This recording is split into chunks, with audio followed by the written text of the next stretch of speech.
संसदीय समिति के सामने पेश हुए ट्विटर के अधिकारियों को दो टूक कहा गया कि देश का कानून ट्विटर की नीतियों से ज्यादा बड़ा है। दिल्ली के बाजारों में लगी भीड़ पर दिल्ली हाईकोर्ट ने खुद संज्ञान लिया और इसे कोरोना की तीसरी लहर को न्योता बताते हुए नाराजगी जताई। बिहार और बंगाल समेत देश के कई राज्यों में नदियां उफान पर आ गईं और बाढ़ जैसे हालात बन गए और बारिश के कारण वर्ल्ड टेस्ट चैंपियनशिप के फाइनल मैच के पहले दिन एक भी गेंद नहीं फेंकी जा सकी। बिहार के कई जिलों में नदियों का पानी गांवों में घुसने से लोगों के सामने मुश्किलें खड़ी हो गई। नदियों के इस उफान ने पश्चिमी चंपारण के गांवों में सबसे ज्यादा तबाही मचाई और कई गांवों का एक दूसरे से संपर्क टूट गया। वहां के गांव से सामने आई तस्वीरों में मकानों के बीच से पानी सैलाब की तरह बहता नजर आया। उस सैलाब में रास्तों का अंदाजा लगाना तक मुश्किल हो गया। फिर भी कुछ लोग जान जोखिम में डालकर रास्तों को पार करते नजर आए।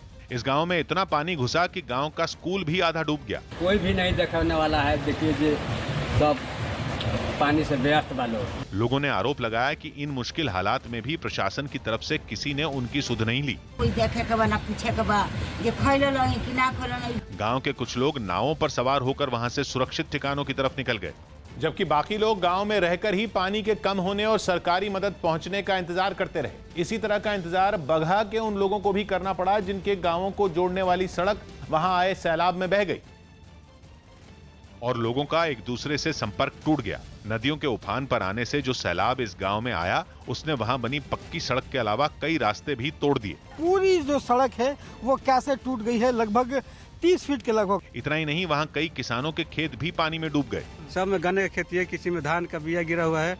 अभी तक कोई देखने नहीं आया। बताया गया कि इस सड़क के टूटने से करीब 500 परिवार वहां फंस गए। साथ ही गांव में नदियों का पानी घुसने से भी लोगों की चिंता बढ़ गई, क्योंकि नदियों का जलस्तर अगर ज्यादा बढ़ा तो उन गांवों से भी बाढ़ जैसे हालात बन सकते हैं। जिन हालांकि बगहा के ही एक गांव ने बिना किसी सरकारी मदद के खुद को बाढ़ जैसे हालात से बचा लिया और रातों रात गांव के बाहर मिट्टी की ऊंची मेड़ बनाकर पानी को गांव में आने से रोक दिया। इस गांव में पिछले साल भी पानी ने तबाही मचाई थी और वहां सरकार ने जो बांध बनाया था वो भी टूट गया था।